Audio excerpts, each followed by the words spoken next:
હવે એક નાની વાત,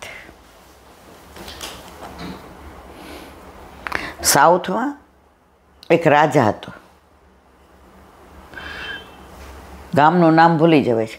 કાલે જો નામ ભૂલી ગઈ હતી, સત્રાજીતના બદલે પ્રસન્નજીત બોલી ગઈ હતી સ્મયંતક મણીમાં. એટલે હવે ઘણીવાર શું થાય છે, નામમાં આઘું પાછું થઈ જાય છે, પણ વાત તો તત્વ તો એ જ હોય છે. ઘરમાં આપણે ઘણીવાર નહીં ભૂલી જવાતું નામ, એવી રીતે નામ ભૂલી જવાય છે. તો એ રાજાના દીવાનનું નામ હતું અંગત. હવે એ એટલો બધો બાહોશ, એટલો બધો હોશિયાર, અને રાજાને એના ઉપર માન બહુ. કાંઈ હોય એટલે એને વિશ્વાસ છે, અંગત હોય એટલે મારે જોવું ના પડે. હવે એને એક લગ્નની ઉંમર થઈ એટલે સારા સારા ઘરના માગા આવવા માંડ્યા. હવે એક માગું એવું આવ્યું, એને જોઈને એણે નક્કી કર્યું કે મારે બીજું જોવું જ નથી. આટલી બધી રૂપાળી, દેખાવડી, સંસ્કારી, પણ એનામાં એક વિશેષતા હતી જેને અંગત એવું માનતા એનામાં એબ છે, હતી વિશેષતા. એને ઠાકોરજી ગમે, એને કથા ગમે, એને સત્સંગ ગમે, એને ભગવત વાર્તા ગમે, એને વૈષ્ણવનો સંગ ગમે. એટલે અંગતે વિચાર કર્યો, હું તો આખો દિવસ રાજપાટમાં આવું, એને હું રોકીશ નહીં, પણ મને આ બધામાં રસ નથી. મને તો ખાવું ને પીવું ને નવા વસ્ત્રો ને ફરવું ને ઘોડે સવારી ને આ જ બધું ગમે. એટલે પેલી એને કીધું કે ભાઈ મને ભગવત સત્સંગમાં, કથામાં બહુ રુચિ છે. એ કે જો હું આ બધા માનતો નથી, પણ તને હું રોકીશ નહીં, કારણ કે હું તને બહુ પ્રેમ કરું છું. તારા રૂપ ઉપર હું ફિદા છું. તું મને એટલી બધી ગમી ગઈ છો કે તું કે બધું કબૂલ બને, પણ હું નહીં કરું. મને ખાવાનો શોખ છે, કપડાનો શોખ છે, ઘોડાનો શોખ છે. નક્કી થઈ ગયું, પરણીને લઈ આવ્યા. સવારથી સાંજે તો અહીંયા હોય બધું. સાંજે આવે ત્યાં સરસ રસોઈ બનાવી હોય, સરસ તૈયાર થયા હોય. અંગત એને પૂછે નહીં એની પત્નીને કે આખો દિવસ શું કર્યું, કારણ કે ઓલી એ જ કર્યું હોય. ગામમાં ક્યાંય કથા હોય તો ત્યાં જાય, કોઈના ઘરે સત્સંગ હોય તો ત્યાં જાય, કોઈને ત્યાં ભજન હોય તો ત્યાં જાય. ટૂંકમાં એને ભગવત નામ સિવાય આટલી નાની ઉંમરમાં બીજું કાંઈ ગમે નહીં. અંગત એને કાંઈ રાજની પાટની વાત ન કરે, અને એની પત્ની એને કાંઈ પોતે શું કર્યું, ક્યાં ગઈ. અંગતને એકદમ પૂર્ણ વિશ્વાસ, અને એના રૂપના એટલા વખાણ કરે, એના માટે કપડાં એટલા લાવે, એના માટે બધા દાગીના એટલા લાવે, રાણીની જેમ રાખે. હવે એકવાર એને લડાઈમાં જવાનું થયું, એટલે લગભગ અઠવાડિયે 10 દિવસ આવ્યા જીત લઈને, જીત કરીને. એટલે ગામમાં બધા જે મળે, આહા, તમે ના હો તો રાજાને ખબર પડે.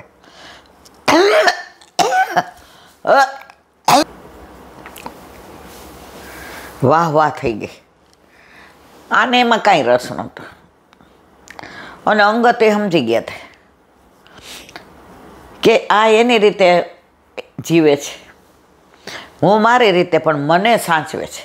મને ગમતું ભોજન, મને ગમતી ઘરની સજાવટ, મારા સગાવાલા, એના માટે અને હારવાર એનું કરે છે.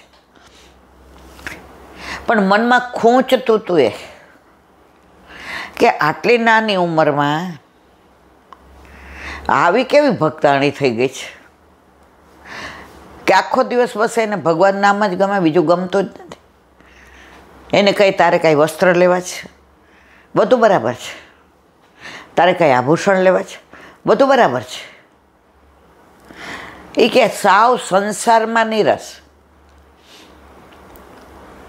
અને ભગવત ભજનમાં સરસ રસાળ. આવા વિચાર કરતો કરતો આવતો હતો કે આની જગ્યાએ બીજી પત્ની હોય તો ઊભી રહે, રાજી થાય, વખાણ કરે. આ આવ્યો તો ઓલી તો આ ગયા ત્યારના ટાઈમ ન જાય એટલે બધાય ભગવત મંડળી, સંત મહારાજ, વૈષ્ણવ બધાને ભેગા કરીને કૃષ્ણ ભજન ગાય. छोटे छोटे कनवा श्याम सुंदरवा मेरे घर आया करो, बंसी बजाया करो. छोटे छोटे कनवा श्याम सुंदरवा मेरे घर आया करो, बंसी बजाया करो. नंद जी के ललवा यशोदा के छैया मेरे घर आया करो, माखन खाया करो. छोटे छोटे कनवा श्याम सुंदरवा मेरे घर आया करो, बंसी बजाया करो. वसुदेव ललवा देवकी के छैया मेरे घर आया करो, लड्डू खाया करो. छोटे छोटे कनवा श्याम सुंदरवा मेरे घर आया करो, बंसी बजाया करो. गोपियों के प्यारे वैष्णव दुलारे, गोपियों के प्यारे वैष्णव दुलारे, सपनों में आया करो, चरण स्पर्श कराया करो. सपनों में आया करो, चरण स्पर्श कराया करो. छोटे छोटे कनवा श्याम सुंदरवा, छोटे छोटे कनवा श्याम सुंदरवा मेरे घर आया करो, बंसी बजाया करो. હવે ઠાકોરજી નામ સિવાય કશું જ નહીં. અંગતજીએ જેવો હવે જેવા અંગતજી આવ્યા અને દરવાને બારણું ખોલ્યું તો અંદર બધા સાધુ ને સંતો ને વૈષ્ણવ. અરે એ આ કોનું ઘર છે ખબર છે? કોણે બોલાવ્યા? નીકળો બહાર. ભક્તાણાઓ બધા અહીંયા આવી ગયા છે. આ ઘર છે કે ધર્મશાળા છે? આ બધું મંદિરે કરવાનું. આ એક ગૃહસ્થનું ઘર છે. અહીંયા ભક્તાણાના વેવડા વેડા નહીં કરવાના. બોલી કે તમે સાંભળો, મેં બોલાવ્યા છે, તું બોલાવવાવાળી કોણ? નીકળો બધાય, પછી જ પગ મૂકવું અંદર. ડેલી ઊભા રહ્યા. ઓલા દરવાન તો મોઢા માંગડાના સાધુ સંતોને કોઈના હાથમાં એક તારો હતો ને કોઈના હાથમાં જાન જતા ને પખાવા જતો. જે જમાવટ થઈ હતી બધાય નીકળી ગયા. ઓલાએ કીધું આજ પછી કોઈ ભક્તાણા મારા ઘરમાં ના જોયા. ત્યારે એની પત્નીએ કીધું હાથમાં જળ લઈને સંકલ્પ કરું છું, હું તમારો ત્યાગ કરું છું. દેહથી નથી કરતી, દેહથી હું તમારી પત્ની છું. હું જેમ રહેતી હતી એમ જ રહીશ. તમારું જમવાનું, તમારા કપડાં, તમારું બધું વ્યવસ્થિત, એમાં કોઈ ફેર નહીં પડે. પણ આજથી તમારું મોઢું હું જોઈશ ને મારું મોઢું તમને, જે તમે મારા રૂપ ઉપર ગાંડા છો ને, તમે દીવાના છો ને, તમે મારું રૂપ જોઈને લાવ્યા છો, જે આજે છે ને કાલે નહીં હોય. ભગવાન ગઈકાલે હતા, આજે છે ને આવતીકાલે હશે. લાજ કાઢી લીધી, ઘૂંઘટ આના. આજથી તમને મોઢું બતાવીશ ને, તમારું મોઢું હું જોઈશ ને. હવે એને એમ થયું કે ભૂલ તો થઈ ગઈ. પછી આવ્યા હતા તો ખાધું પીધું ને બધું. હવે રોજનો નિયમ થઈ ગયો, મોઢું બતાવવાનું નહીં. બાકી એઝ યુઝ્યુઅલ જેમ રહેતા હતા, પતિ પત્ની રે એમ રહેતા હતા, પણ પેલી ઘૂંઘટ ન ખોલાય. મેં સંકલ્પ કર્યો, દોષના અધિકારી તમે બનશો. રોજ એને સમજાવે એ કે આપણે ઘરે આવું બધું ના હોય, આપણી વાતો થાય. હું રાજાને ત્યાં કેવી પોસ્ટ ઉપર છું, તને લોકો ભક્તાણી કહેશે, તારા માટે સારું. બોલે કે મેં સંકલ્પ કરી લીધો છું. હવે એમ કરતાં મહિનો થયો, 2 મહિના, 6 મહિના, વરસ, જીવન એનું એ જ. પણ ઓલી કામ સિવાય વાત નહીં. પતિ પત્ની તરીકે બે જેમ રહેતા હતા એમ રહે. વાતોચીત ઓલો પૂછે એનો જવાબ. હવે એકવાર ઊંગત રાજાના કામે બીજે ગામ જતા હતા, તો રસ્તામાં મોટો પંડાલ પડ્યો હતો. તો ત્યાં કથા ચાલતી હતી અને નંદ ઉત્સવ થતો હતો. તો બધા આમ નાચે ને ગાય ને કૂદે ને ઢોલ ને ઢમાવા ને લૂંટાવાનું ને નંદ ઘેર આનંદ ભયો, જય કનૈયા લાલ કી. રાજાને એમ થયું કે મારી પત્ની ગાંડી થઈ ગઈ છે કથા ને સત્સંગ ને ભજન ને. આ શું છે, હું જોઉં તો ખરો.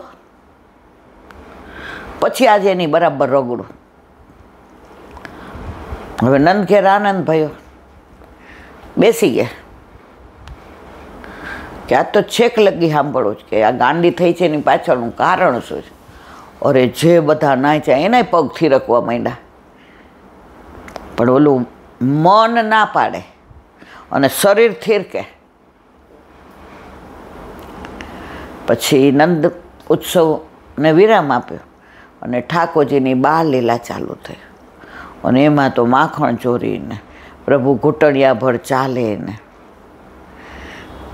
ગાયોની ખીરકમાં જાય ને આ બધી લીલાની વાતો સાંભળતા સાંભળતા 8 વાગ્યા. નીકળાતા રાજાને કામે. એટલે પછી છેલ્લે કે ભાઈ હવે કથાના એ વિરામ આપવામાં આવે છે. કાલે સવારે 8 વાગે, 8 થી 12, 12 થી 3 વિરામ અને 3 થી 6, 8 જ્યાં સુધી કથા ચાલે. બાજુવાળાને કહે એટલે હવે સવારે 8 સુધી કથા નહીં, કે રાતના થોડી કથા હોય કે. બીજે દિવસે પાછા ટાઈમે 8 વાગે આવી ગયા. ઓલા રાજા રાહ જુએ કે આને કામે મોકલો છે. હવે 5-6 દી થયા એટલે કથાની સમાપ્તિ થઈ. મહારાજ પાસે જઈને કે હવે પાછી ક્યાં છે? એ કે તમારા બાજુના ગામમાં. સવારે પછી ઓલીને મનાવે નહીં, પૂછે નહીં. એનું કામ કરે ને આ અંગત એનું કામ કરે. 5મા દિવસે રાજાએ કીધું તમે એ કે ક્યાં જાઓ છો? એ કે તમારું કામ તો હું ભૂલી ગયો. એ કે મળે ટાઈમ એટલે કરી આવજો, ભલે આપણું અગત્યનું નથી પણ આપણે તમારા દ્વારા સમાચાર આપવા અગત્યના છે. વહેલા નીકળીને એનો સમાચાર આપીને પાછી કથામાં બેસી ગયા. અને ઠાકોરજીની બધી લીલાઓ સાંભળે ને યમુના કિનારો ને પુલી ને કમલ તલાઈ ને હિંડોળા લીલા ને આહા એને તો અંદર ઠાકોરજી છે જ રસો હોય એટલે રસમાં એવા ડૂબી ગયા. હવે મારે પાછી પૂરી થઈ એટલે મહારાજ કાલથી હવે ક્યાં? એ કાલથી તમારા ગામમાં. તમારા રાજાએ જ કીધું છે ક્યાંય ન હોય ત્યારે અમારા ગામમાં. તમારા રાજા કે બહુ ભક્તિવાળા છે અને તમારા ગામમાં બેન છે ને એ તો એટલા ભગવત ભક્ત છે. એ બેન કોણ? અંગતના વહુ. હવે કથા ચાલુ થઈ એટલે અંગતના વહુ રાજી થયા કે સારું ક્યાંય ન હોય ત્યારે આપણા ગામમાં તો હોય.